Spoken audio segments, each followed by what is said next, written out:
A lot of startups, they try really hard and dies. But there were several startups that became fairly big. And when it came time for an acquisition, they would go through the motions and the negotiations and everything. And the founders usually did really well. But the founders, they've got a piece of the equity, and sometimes other players in the organization do too. But the team that really pulled everything together is not just those founding members. It's these other people that really put their blood, sweat, and tears into this thing. And welcome to Career Coaching Secrets, the podcast where we talk with successful career coaches on how they built their success and the hard lessons they learned along the way. My name is Davis Nguyen, and I'm the founder of Purple Circle, where we help career coaches scale their business to 7 and 8 figures without burning out. Before Purple Circle, I started and scaled several 7 and 8 figure career coaching businesses myself and consulted with 2 career coaching businesses that are now doing over $100 million each. Whether you're an established coach or just building your practice for the first time, you'll discover the secrets to elevating your coaching business. Hey everyone, welcome to another episode of Career Coaching Secrets Podcast. I'm your host, Regin, and today's guest is John Taylor McEntire. John is the founder of Mutual Prosperity. Welcome to the show, John. Thank you, Regin. We appreciate it. John, can you tell us a little bit more about yourself and Mutual Prosperity as well? Yeah, let me tell you a little bit about Mutual Prosperity. Mutual Prosperity comes from the fact that I've done lots of negotiations throughout my career, and we wanted to make sure that both sides of the coin get treated fairly, and so it needs to be mutually prosperous. If one side feels like they've won or not, then it's not really mutual, and therefore you need to go forward. So with that in mind, I feel like everybody is a piece of the puzzle of life, and we need to make sure that as leaders help each of those puzzles become the best that they can so that we're mutually prosperous as a group and an organization, and it's everybody fulfilling their part of the puzzle that helps that happen. Through that view of mutual prosperity, I've come up with a program called Sync. Synchronize yourself naturally within your community. So SYNC. The synchronize means to help align your team. The yourself is personalizing things so that you're becoming the leader that you really want to be, a servant leader, somebody who people want to follow. And then the naturalize is taking different tools and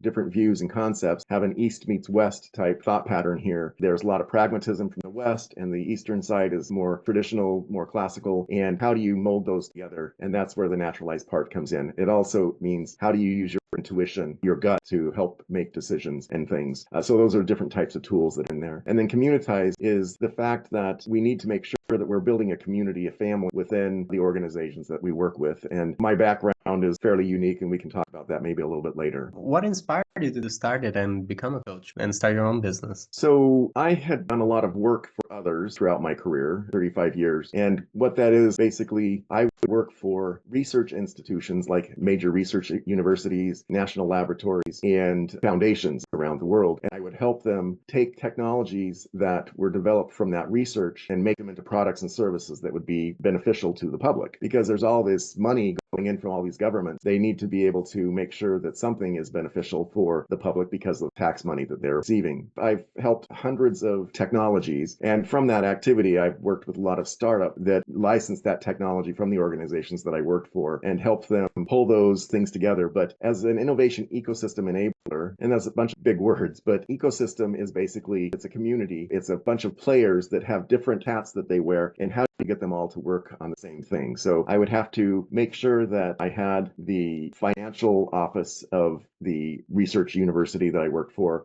understand why it's important for them to invest in the things that we're doing. There's a lot of activity that goes along with that, which was paying for patents, which are very expensive, creating prototypes, which are also very expensive, marketing, trying to find players to license to, and then doing negotiations and doing the contract work and lots of legal work that has to go on with there. So there's a lot of expenses there, but it's not something that generates revenue automatically. It takes years, sometimes decades for some of these technologies. Like a pharmaceutical drug will take you, 10 to 20 years to actually get it out there. That's billions of dollars that are taken to get it to that development state. Anyway, I don't want to get too much in the weeds there, but having to work with all these people with different ways of thinking and to get to the goal of making sure that those products and services got out to the public, we need to have everybody come together. So that's why it's innovation ecosystem development. As I was doing that, I've done that in the United States, of course, but also in Japan, in China, in Singapore, and my last stint was in Doha, Qatar. And I was in Doha from 2013 until 2022. And when we were in the COVID days, I got to a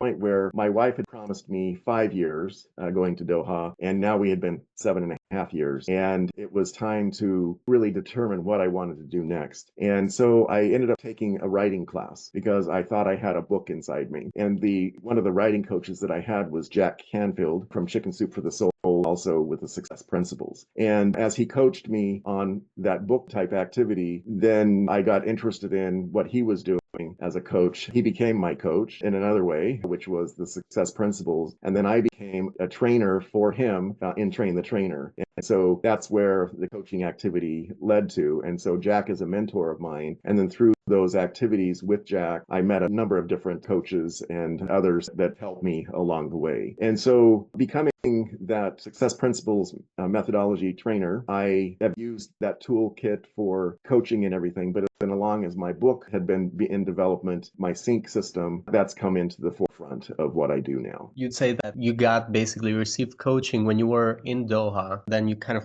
you like getting into the field yourself, kind of. So I was being coached for writing a book first, and then that led to the fact that, oh, Jack has other things for me. And so I learned about the Success Principles, and then from that I realized how important that was for me to learn. Now, I had a coach back when I worked for the University of Illinois, and that was in around 2006. And this was at a time when I was struggling a little bit about my career path and where things were going. And at the time, my wife had some depression, and that was pulling me in there too, because having been at the university for about 9.5 years, I was feeling like I was being underappreciated. I was people pleaser, perfectionist, and that came from some childhood trauma and stuff. And when I was feeling that I was stuck in this situation, I had an associate that I worked with who was in a little bit of trouble. And so he had to go and use a professional coach to be able to keep his job. And as I talked to him every day after he had his coaching session, and I was just enthralled with how this coach was really getting his head clear and getting him to understand what he needed to change about himself. And so finally, after several months of really being intrigued by what was going on with him and seeing this growth, I wonder if I can get this. So I asked my boss, do you have to be in trouble to get a coach? And she says, no, would you like one? And I said, yes, I would. And she said, well, we'll find you one. I said, well, you don't need to look far. I'd like the one that he has. And so I was able to go with this person, and over maybe about 15 months, every couple of weeks would work with this coach and really help me get clarity and understanding and more assertiveness in my own abilities and giving attention to myself and helping clear things up for me. So it really helped set the pathway for me. I stayed at the university for another couple of years, and then there was just some big growth steps, I went to the Pacific Northwest National Laboratory after that in a higher position. And then after that, I went to Doha, Qatar.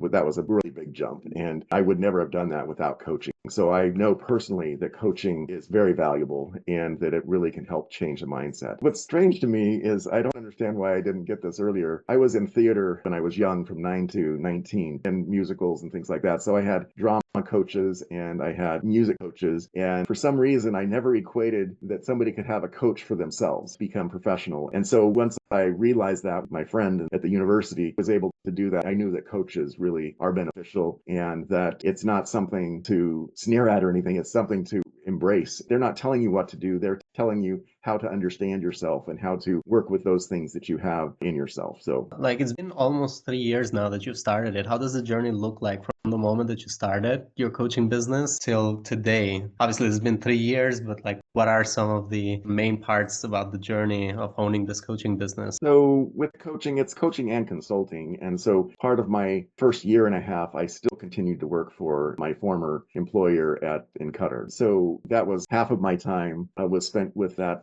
player. And then the other half was getting my coaching business going. Bits and starts, trying to figure out how to go forward. And I was trying to figure out who I should be going after. And at first I was going after technology transfer officers, okay? People who were doing the technology transfer type activities, the innovation ecosystem development. And I found that in that field, I would need to actually work with the institutions themselves. And I realized that was really a difficult thing to be able to get contracts through and everything right away, and that would take some time. So I then decided to, with my sync program, I was looking at helping private practice doctors synchronize their teams. And I came across people who were interested, but I found that the market had changed drastically with what the Affordable Care Act had done to the American healthcare scenario. And so all these private practice doctors who were older, they were closing up shop, or the younger ones were going into hospital situations. And so I didn't want to get into that institutional thing there also, because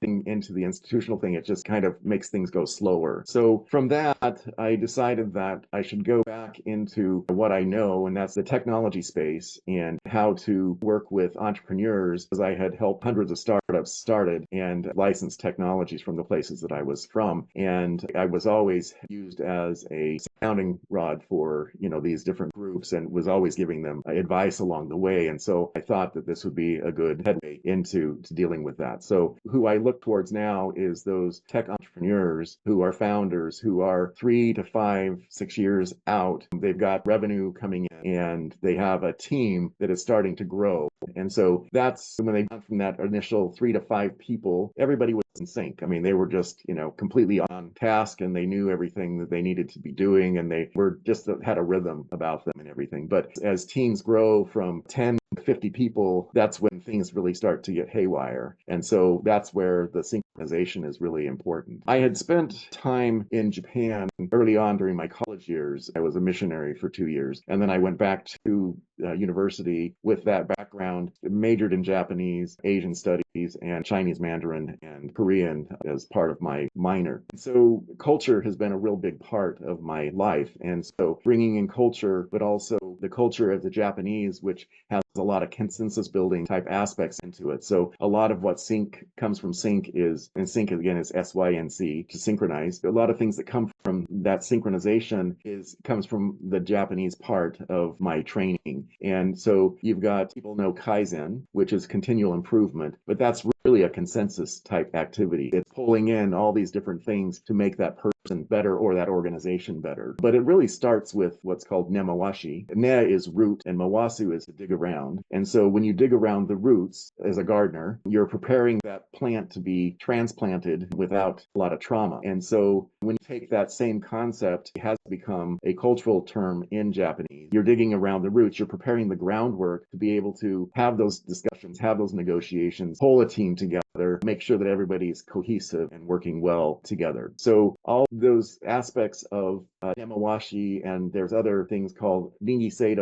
which is how you do bottom-up decision making, which is very counter to what the American or Western view is, where it's top-down. I don't think top-down works very well, especially in the world nowadays where everybody wants to be involved with the decisions as much as possible, at least feel like they're a part of it. And so that's where I feel, again, those puzzle pieces that I talked about, everybody's a piece of the puzzle of that organization. In the HR practices, the HR professionals, they put together, this job title and description, and they put this out there, and they've got this box around this job activity. And so people come in to interview for that job, and they either fill that box or not. But the fact is that people don't just fill a box, they fill that box, but they also have more around them. So I help leaders understand that they need to put margin around those individuals and around that puzzle piece so that they can grow into that. And that's how you start to get more dovetailing within the whole community of the organization. So that's a lot of those types of philosophies that I bring out in the sync method. I just want to talk a little bit about, from the business perspective and marketing, where do you currently find the clients that you work with, or what marketing channel works best for you right now? Several different things. I'm on social media is my main avenue for people in this criteria. And I haven't done this for the last 4 weeks very well on TikTok, Facebook, Instagram, and YouTube. But I usually put out videos in regards to different topics I teach on. I also do networking events regularly on a weekly basis. A lot of times those networking events, there's a lot of other coaches or other people, but then it becomes word of mouth in regards to getting people to utilize my services. And then from the people that I've helped, there's word of mouth there also. When it comes to these videos, you're posting them on YouTube, if I'm not mistaken? Yeah, so I first do them in TikTok because TikTok's easy to do the video. And then from TikTok, I will put it on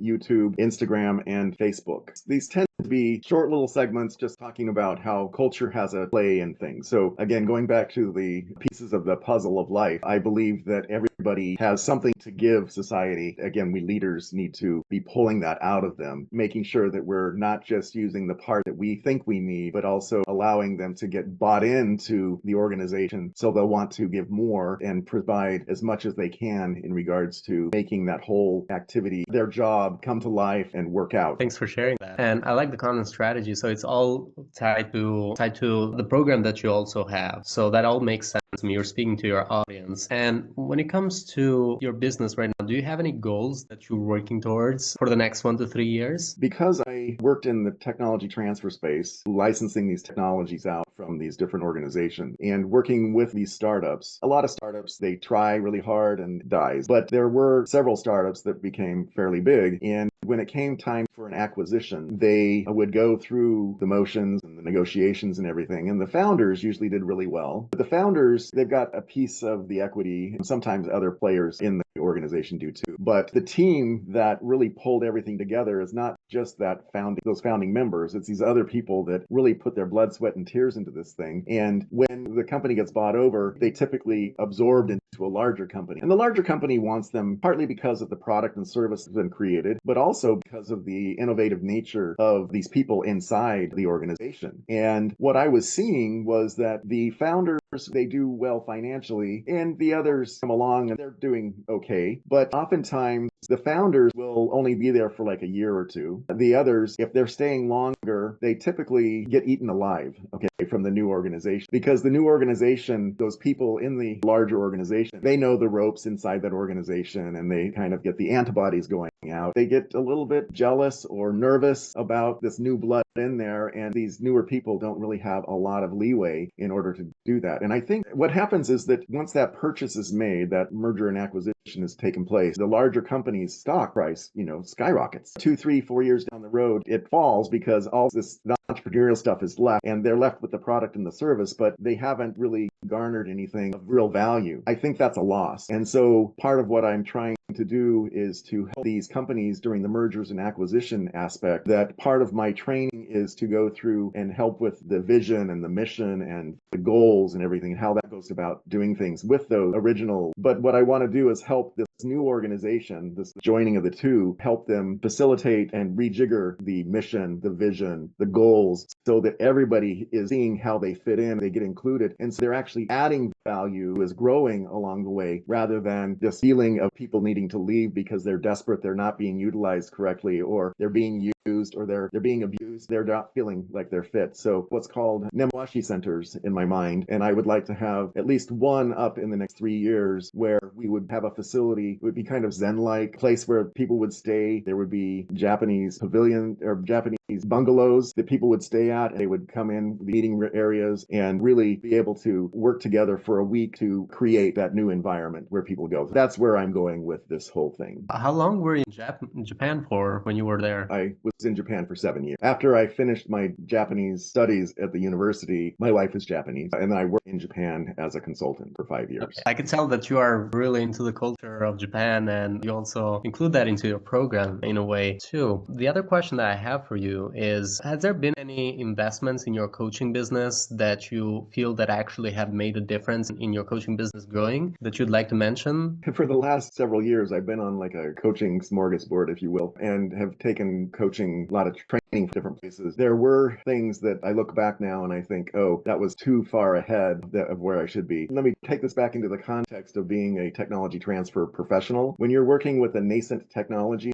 as that technology transfer professional, you have to look at the technology, understand its level of development, figure out how you get it more developed so that it can actually go out to be viewed as a potential product or service. And so you have to create a demonstration or a prototype or some other things. In my mind, how I pieced together all those things, the intellectual property protection, all those different aspects. That's what I've been doing with myself, my own company, Mutual Prosperity, and John Taylor McEntire, trying to figure out how I do that prototype development, how I create a means to go forward and everything. So I had, of course, Jack Canfield, his business partner, who was the CEO of his company, Patty Aubrey, is a great mentor of mine. And then from that, Kathleen Seeley has her own program, which I became a certified person in her program, which was talking about different aspects of coaching. And so I've kind of molded all these different things in there. I did do one thing, which I wouldn't do again right right now. And that was trying to figure out on marketing to use AI. And so I tried this about a year and a half ago. PageN thing created for me, and maybe it's better now that it's done, but the technology gotten further along, but it was just too early in what I was doing. It was a little bit confusing for people to see the AI person talking then and such. So now it wouldn't be as much, but I've realized as I've worked on LinkedIn and these other social media venues that what's really important is being yourself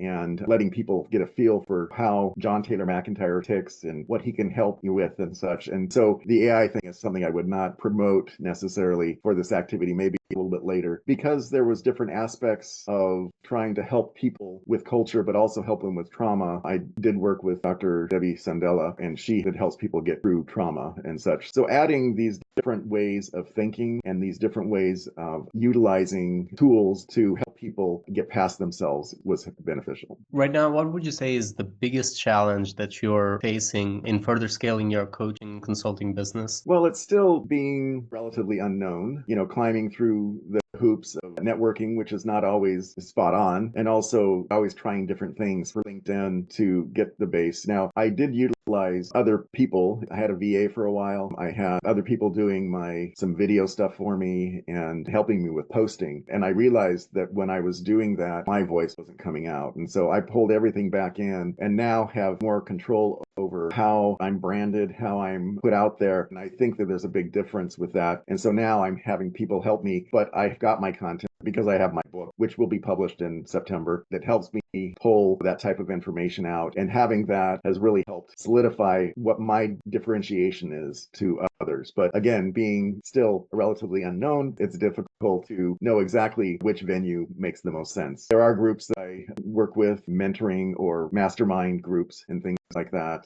Forbes Riley has been very helpful. Another coach of mine is Sajjad Hussain, who really helped in putting together standard operating procedures. So the SOPs and everything come from him. And he's a great person who's helped me get into a number of different communities. One thing that was interesting was Sajjad and then also with Forbes Riley. They both helped me get through some childhood trauma that was holding me back. So what happened when I was at the University of Illinois, when I was first dealing with a professional coach, that got me past how I become more assertive and everything, but it didn't get me completely past being the people pleaser and the perfectionist. When I was working for others, those tools, if you will, they were still helpful because I was able to climb up the ladder because I learned how to, not only please people, but be assertive in making sure that I was taken care of too. What I found when I started working for myself was that I didn't really know my boss very well. I didn't know how to deal with me. And so it was a brand new way of thinking. And so that putting on a different type of entrepreneurial hat was fairly difficult. And so as I was working with Sajjad, he has a 6-week boot camp that really intense. And I came to a breaking point. I had this vision at night, this dream, and it came back to, it told me all these different things in my past that I needed to clear up. And so then he listened to it. He was helpful as much as he could be. And he said, you should go see a counselor. So I saw a counselor. And after seeing that counselor, got a little bit better feel for that. And then I started working with Forbes Riley, and she has what are called breakthroughs. And I had 2 breakthroughs with her, one relationship with my dad, relationship with my mother, and that really cleared things up. And so that was really helpful. And so my head is very clear and I know how I need to go forward, how to do that. So I really help people understand that they need to clear up that background to really move forward. I like that you brought a different perspective to it, and thanks for mentioning programs that helped you through that. Is there any final advice you'd like to give to other coaches who are looking to scale their impact? Well, I think it's really important to make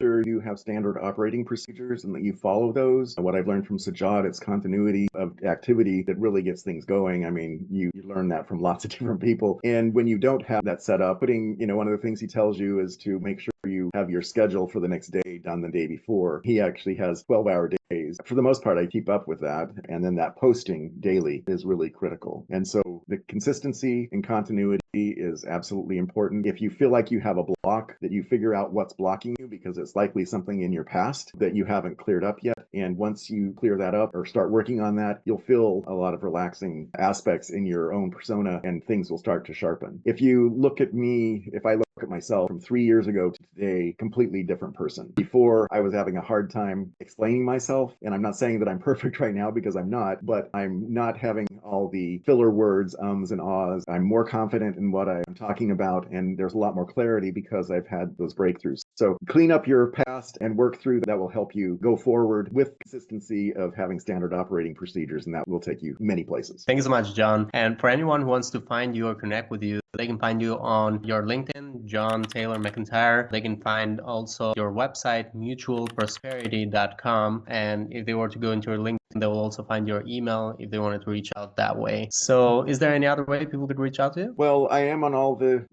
different social media and everything. LinkedIn is the most active, and that would be the place where people get to know my philosophy the most and what makes me tick and how I can help people, or how it shows how I've helped people. Thank you so much, John. Thank you. Thanks for this time. That's it for this episode of Career Coaching Secrets. If you enjoyed this conversation, you can subscribe to YouTube, Spotify, Apple Podcasts, or wherever you're listening to this episode to catch future episodes. This conversation was brought to you by Purple Circle, where we help career coaches scale their business to 7 and 8 figures without burning out. To learn more about Purple Circle, our community, and how we can help you grow your business, visit joinpurplecircle.com.